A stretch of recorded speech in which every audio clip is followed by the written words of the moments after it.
Hey friends, Michelle Perry here, Archer and Olive Ambassador, and today we are going to do just a really fun exercise. It's one of my favorite fun things to do, and using an Archer larger squares size notebook is perfect for this. We are going to create a mood board together, and I'm going to give you the inside scoop on how I mood board in a way that actually yields results, even beyond just the enjoyment of the process, which is absolutely totally cool. If that's all that comes out of it, then that was still very, very valuable. But if you're wanting to use mood boarding as a way to, bring your ideas to life or access more of your creativity or process things that are going on in your world, even maybe as kind of a visual way to help you plan and to visualize like where you're going practically with a project.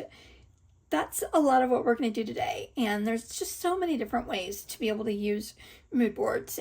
So before we get going on in this notebook, I want to just take you through a plethora of ways you can find and create things for your mood board. The first of which is just something that happened on accident as I was working on a different project, is I had some extra leftover paint going on here, and I don't like wasting paint. So I had my painter's tape, and I just decided to paint on it. So this we are going to use in our project today, and it's just a fun way to be able to add a little something extra to your mood boarding. And it is hanging out on some just basic white like parchment paper, which I also use for palettes when I paint with acrylics often, because if I wanted to, I could also cut this out and use it as well in the mood board, so, or in any other kind of collage style art project I might be taking on. So we'll come back to that. I think it's so easy to go digital, because everything is digital these days, that it can be really challenging to know what do you put on the physical mood board, where do you get photos, all the things. Literally anything goes. I like adding little pieces with texture. This is rough watercolor paper, so it has a little bit more texture. Ripping pages out of planners or notebooks you haven't used that maybe have like grid textures on them. One of my favorite hacks is, if I want to make it a little bit more refined and not so raw, is this is Archer and Olive's dot grid notepad, and it's got this craft paper that's dotted, or this lovely kind of like very light manila looking paper. This is also great to add, even if you're adding it in an Archer and Olive notebook. Building layers and textures just I think it makes it more interesting. You can use things like Post-it notes. And obviously these come in a bajillion of different colors, so they can be really fun. Okay, so let's go on with the stack right here. I love using like paper that comes in packaging, instead of just throwing it all out. If it has the potential to be collageable or used in mood boarding, or even just scrap work, you can paint on it, you can do just all sorts of things with it. So this gives you some fun options. And then things that I've cut out of different elements.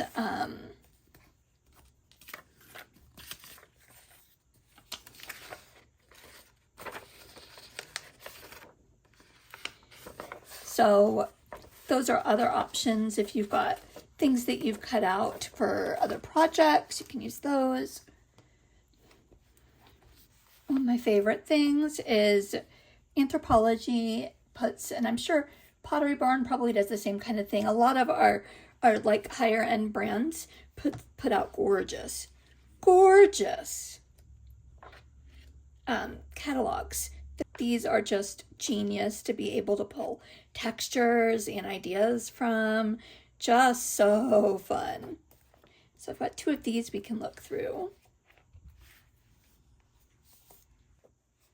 So if you have artists that you really love, like all of these are from Katie Daisy, and if you have artists that just bring you joy, and you've gotten like even cards or their planners for the year, what have you, calendars that go on the wall, save those things if they're things that you like that bring you joy, because they make great possibilities for mood boarding as well.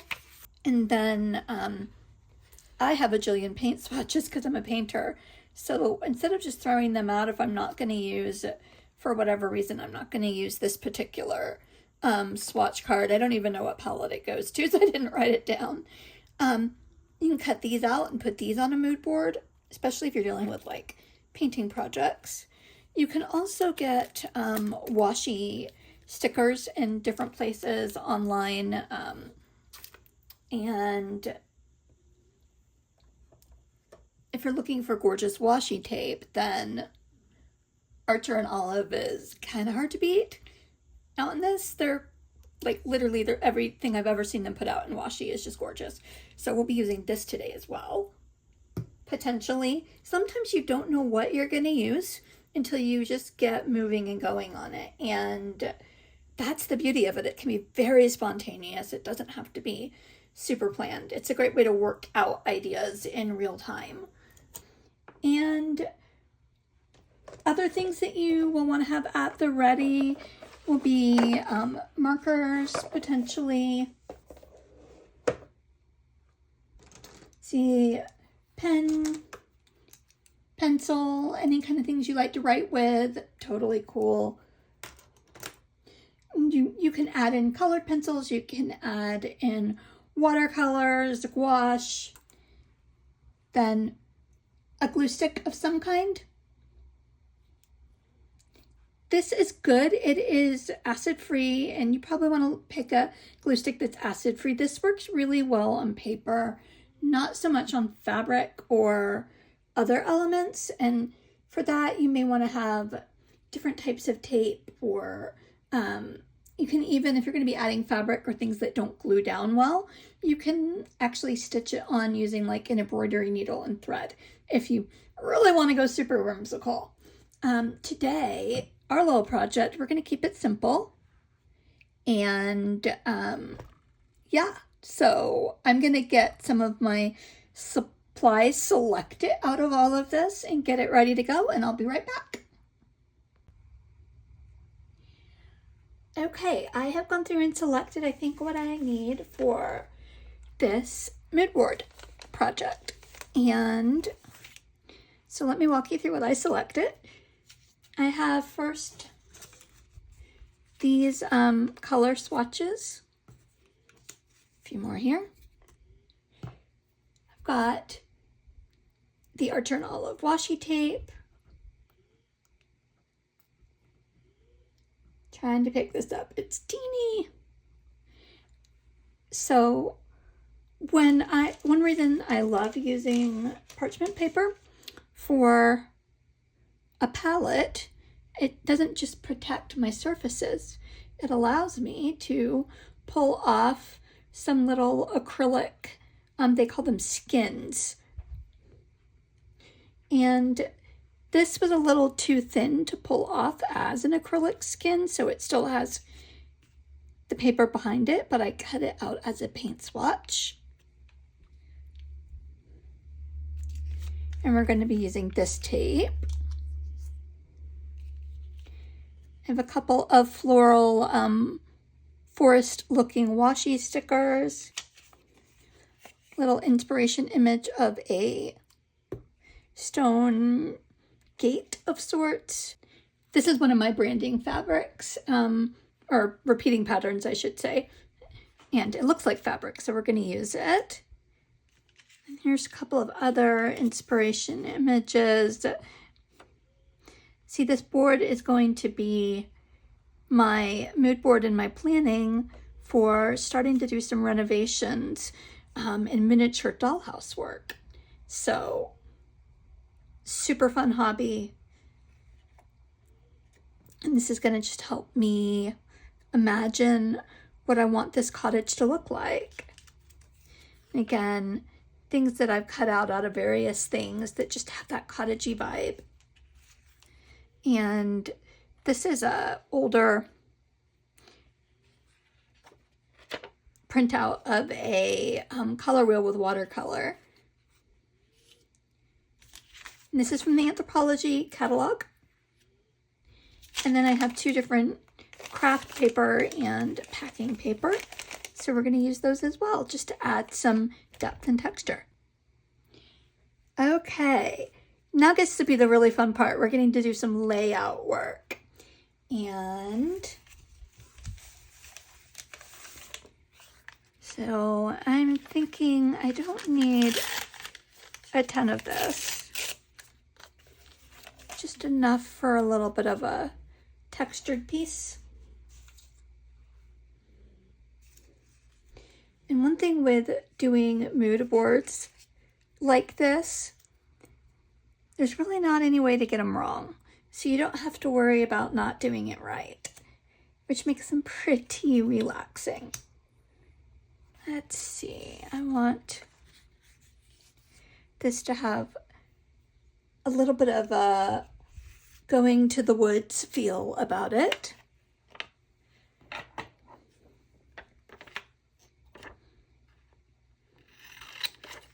Cut this down.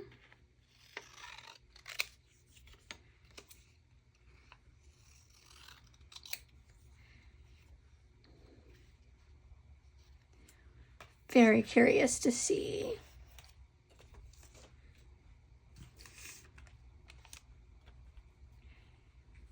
how this works. Now I will take the tape off of the backing. It's just to kind of keep it in place.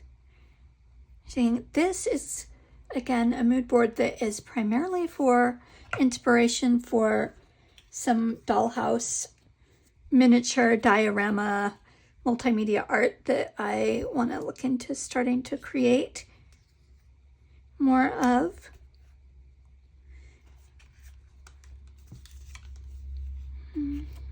Let's see.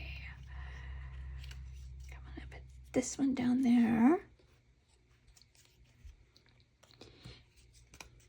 And there is no way to get this wrong, but to get the most out of your mood board, it is really, really lovely.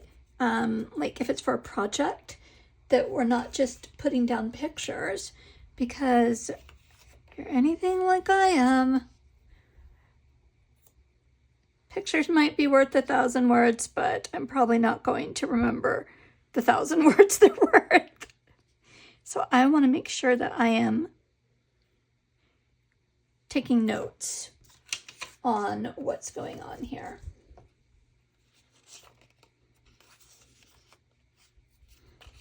And you don't have to use everything you set aside. I'm looking at some of this going, I don't need all of it.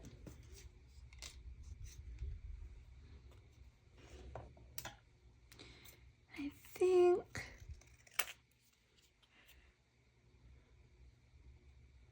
maybe a green up there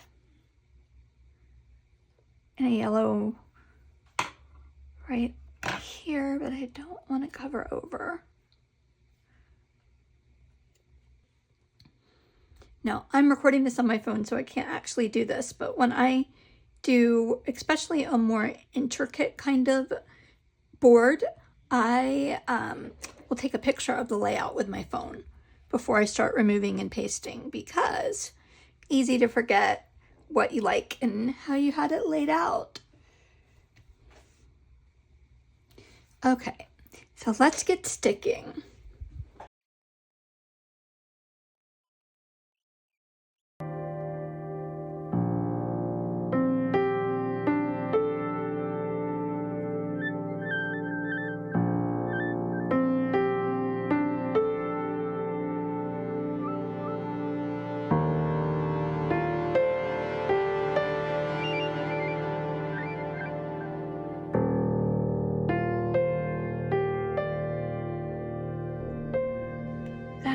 looking so good. I'm like, not a lot. Now, I want to take this washi tape by Archer and Olive, find the end of it. There you go.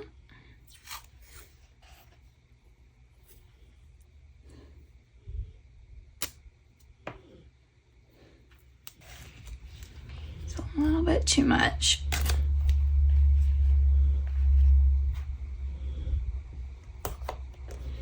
Put that down there.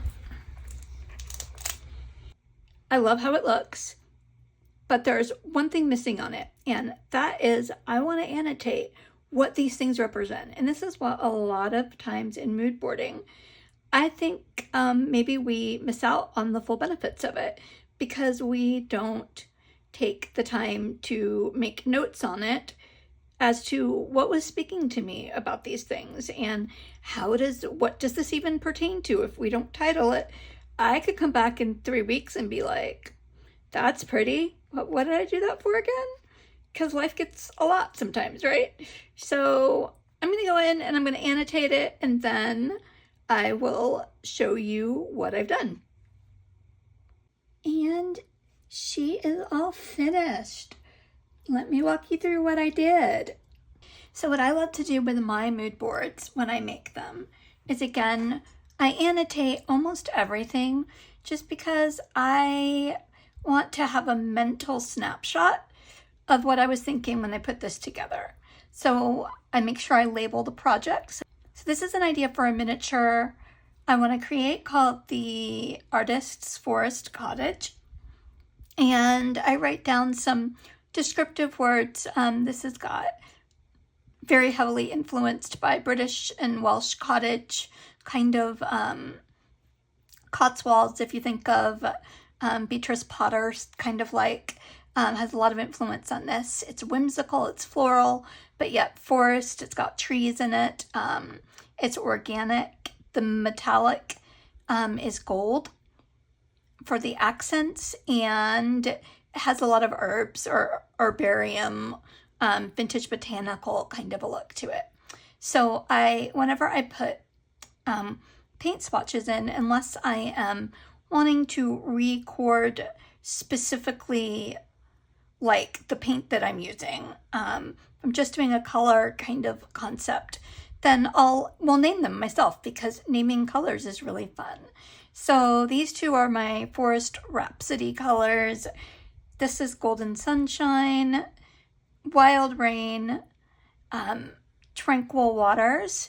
But I took the acrylic skin and then I went in with a permanent marker, fine point, and lettered this phrase that has kind of been in my, just kind of been rolling around in my head for a while, a couple of weeks, called Lean Into the Wild Quiet Within. And I've got like little pencil sketches of flowers, again, very Beatrice Potter, Liberty London, like ditzy fabric, which I just love all of their fabric. Again, very British. We've got wildflowers that might be foraged. We've got nods of craft paper, brown paper packages. We've got ribbon and books and lots of greens and blues and some earthy browns. And then stonework with forest, kind of just very iconic, feels very British to me. And then I went ahead and I pasted in my painter's tape. And what I wanted to really kind of like focus on here was I wanted to have a calm, light, cerulean kind of a blue that was brighter and lighter, that kind of balanced out some of the darker greens, and it just kind of gave a break of like the green, so it didn't feel too dark or too like foreboding. I wanted it to be upbeat and happy as well. So yeah, like ferns and herbs. I write phrases down that just kind of come when I'm putting this all together. Tranquil waters. And I think that's about it. But this is going to really help me when I go back to look at actually starting to think through and sketch out this little cottage kind of diorama, like miniature motif, if you will, that I'm thinking about making a little bit later here in the next couple of months. So I hope you enjoyed this. You can see that the paper in the Archer and Olive notebooks are just perfect for doing this kind of collage. It doesn't even like bleed through to the back. And yeah, so there we have it. And thanks so much for spending your time with me.